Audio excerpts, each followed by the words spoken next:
সরকারি কর্মচারীদের ডিএ প্রদানে সরকার আন্তরিক, জানালেন খোদ অর্থমন্ত্রী প্রণজিৎ সিংহ রায়। অর্থের সংস্থানে চলছে জোর আলোচনা। মূলত কর্মচারীদের ডিএ প্রদানের ক্ষেত্রে এবার বার্তা দিলেন অর্থমন্ত্রী প্রণজিৎ সিংহ রায়। একটি অনুষ্ঠানে যোগ দেওয়ার পর সাংবাদিকদের প্রশ্নের উত্তরে ঠিক কি বললেন অর্থমন্ত্রী শোনাবো।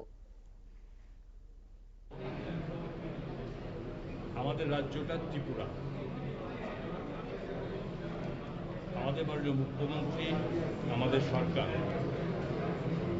বিগত দিনে যতটা ডিএ আমরা দিতে পেরেছি, আগাম বলে কাউকে দিয়ে দেওয়া হয়নি। আমাদের অর্থনৈতিক অবস্থানের সঙ্গে একটা মিলিয়ে আমরা যখন যেমন তখন আমরা দিয়ে দেওয়ার চেষ্টা করেছি। আমাদের লক্ষ্য ছিল যে সেন্ট্রাল গভর্নমেন্টের সাথে স্টেট গভর্নমেন্টের ডিএটাকে ফারাকটা কমিয়ে দেওয়া, এবং সেই কমাতে যখনই আমরা দিয়ে হতো নেক্সট আবার সেন্ট্রাল গভর্নমেন্ট দিয়ে দিচ্ছে, তার জন্য আমরা কমাতে এখন পর্যন্ত 19% আমরা ডিফারেন্স আছে, এবং সবাই সঙ্গে সঙ্গে সেটা করার জন্য সরকারের মাননীয় মুখ্যমন্ত্রীর এটা মাথায় আছে। কিন্তু একটা কথা জেনে রাখতে হবে যে দিয়ে দিতে গেলে যে টাকার প্রয়োজন, আপনারা সবাই জানেন সারা ভারতবর্ষে সমস্ত স্টেটগুলোর সাথে যেখানে রেভিনিউ গ্যাপ পান, যেখানে বাৎসরিকভাবে আমরা 4,000 crore আমরা পেতাম, 4,000 কোটি টাকা আমরা পেতাম।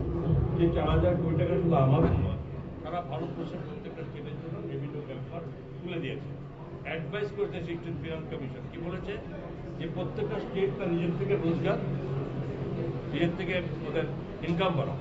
তো আমি এবার আমি আপনাদের মাধ্যমে বলতে চাই, আমাদের ইচ্ছা আছে কর্মচারীদের কম দিয়ে সরকার ভালো চলে না বা কেউ আশা করে না, কিন্তু এটাও বলতে হবে যে দিতে গেলে তার সাজেশনও আমার লাগে যে আমরা দিতে গেলে কিভাবে দেবো। আমরা তো 1 টাকা রেভিনিউ আমরা কখনো আমরা ট্যাক্স বাড়াইনি, নর্মাল চলছে। গত 9 বছর আপনি 8 বছর পাবেন, 9 বছরও করেছি, 9 ইয়ার আমরা সরকার পরিচালনা করছি।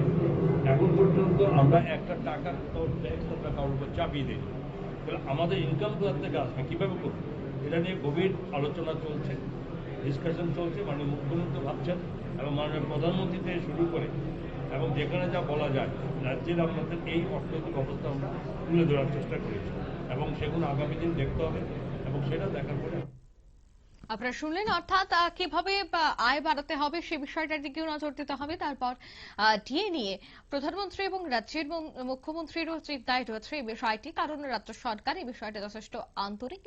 তাই একদিকে ইনকাম বাড়ানো, অর্থাৎ কোষ, যে রাজ্য কোষ রয়েছে তাতে যেন কোনো ধরনের ভাটা না পড়ে, এই কথাটা মাথায় রেখে কিভাবে ডিএ প্রদান করা যায় তার দিকেই কিন্তু নজর রাখছে রাজ্য সরকার। নিয়ে নিচ্ছি ছোট্ট একটি বিজ্ঞাপন বিরতি, সঙ্গে থাকুন।